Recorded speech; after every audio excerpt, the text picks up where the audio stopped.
આજરોજ બપોરે 12 વાગે એક શિક્ષકની ગુંડાગર્દી સીસીટીવી કેમેરામાં કેદ. ધારાસભ્ય અને સાંસદ સભ્યોને કરી રજૂઆત. મહેસાણાની ઉત્કૃષ્ટ વિદ્યાલયમાં સોટી લઈ માસ્તર આવ્યો ધડાધડ, એક બાદ એક વિદ્યાર્થીઓને મારતા શિક્ષક સસ્પેન્ડ. મહેસાણાના મોટીદાઉ નજીક ઉત્કૃષ્ટ વિદ્યાલય ખાતે ધોરણ 8માં અભ્યાસ કરતા વિદ્યાર્થીને શાળાના શિક્ષકે સોટી મારતા વિદ્યાર્થીને ઈજા પહોંચી હતી. સમગ્ર મામલે પરિવારે જાણ કરતા પુત્રને સારવાર માટે પિતા મહેસાણાની સિવિલ હોસ્પિટલ લઈ ગયા હતા. ત્યારબાદ સમગ્ર ઘટના અંગે મહેસાણા તાલુકા પોલીસ મથકમાં શિક્ષક નીલ પટેલ વિરુદ્ધ ફરિયાદ નોંધાતા તેને કસ્ટડીમાં લેવામાં આવ્યો છે.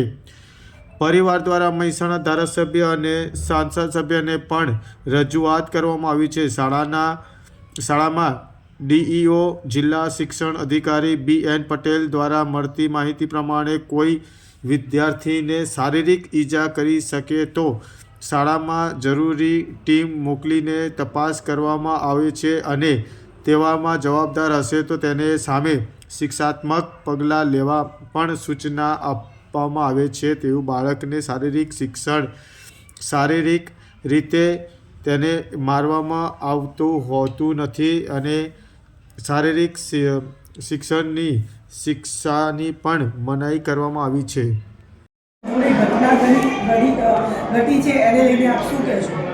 મારો ઉદ્દેશ આચાર્યનો પ્રિન્સિપાલનો, મારું નામ છે ગોવિંદભાઈ પટેલ. આ જે ઘટના બની એ યોગ્ય નથી, દુઃખદાયક ઘટના એ બરાબર. એના કારણે શિક્ષકમાં પરિપક્વતા નથી એટલે એના કારણે અમે એમને છૂટા કરી દીધા. શિક્ષક કેટલા સમયથી અહીંયા 3 વર્ષથી નોકરી કરે છે અહીંયા અને કોઈ દિવસ એમને એવો ઉગ્ર સ્વભાવ તો હતો નહીં. એમ અત્યારે કોઈ પ્રશ્ન બન્યો નહીં. શું નામ છે શિક્ષકનું? નીલ પટેલ. આગળની સ્કૂલ તરફથી વિદ્યાર્થી માટે શિક્ષક ઉપર કાર્યવાહી કરવામાં કેવી રીતે આવશે અને શું કરવાનું? અમે આ તો છૂટા કરી દીધા, એમ સસ્પેન્ડ છૂટા કરી દીધા. શું નામ આપનું અને કઈ સ્કૂલમાં આપના બાળક જોડે શું ઘટના બની? મારું નામ અરવિંદભાઈ પી પટેલ. મારો દીકરો રેયાંશ ધોરણ 8માં ઉત્કર્ષ વિદ્યાલયની અંદર અભ્યાસ કરે છે. શુક્રવારના દિવસે એની સ્કૂલની અંદર ટેસ્ટ હતો. ટેસ્ટ પત્યા બાદ બધા વિદ્યાર્થીઓ સ્કૂલમાં હસી મજાક કરતા હતા.